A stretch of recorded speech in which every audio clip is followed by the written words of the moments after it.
As far as I can remember, or as far as anyone can remember, the Guerreros were city folk from Manila. My great grandfather was supposed to be a minor official in the Spanish tobacco monopoly, but we never were one of these big landed families. We were mostly writers and scientists and artists from Manila, based in Manila, professionals. And my own grandfather was a botanist. He's often called the first Filipino botanist.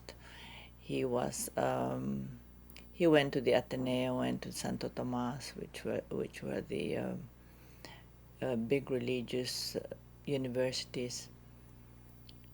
And my own father, though, um, went to an American university because he went to the States for the first time in 1904 as a secretary to my grandfather, who was the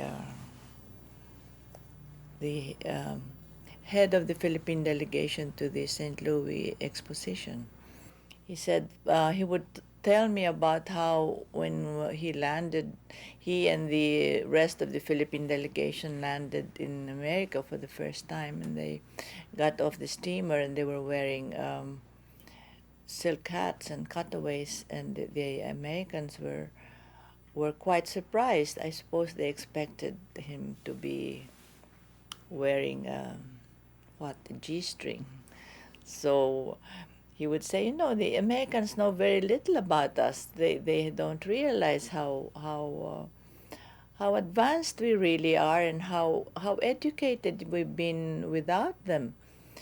Because he and his friends spoke several European languages and knew a lot of science and art, and they could play the piano and knew the theater.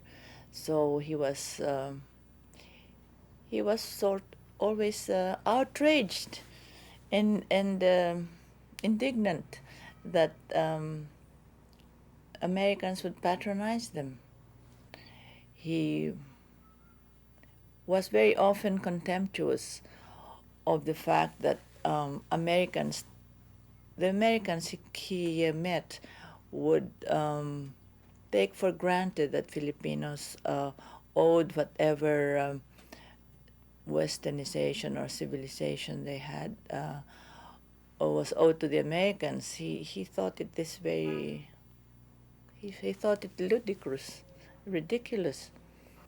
But the one who was very American and very pro-American, even but not politically, culturally, was my father, because he stayed on there and went to medical school. I think he went to Washington U. And he, to the end of his life, always ate an American breakfast. He always had oatmeal and ham and eggs, and he really liked American things and American clothes and American music. He had lots of American friends.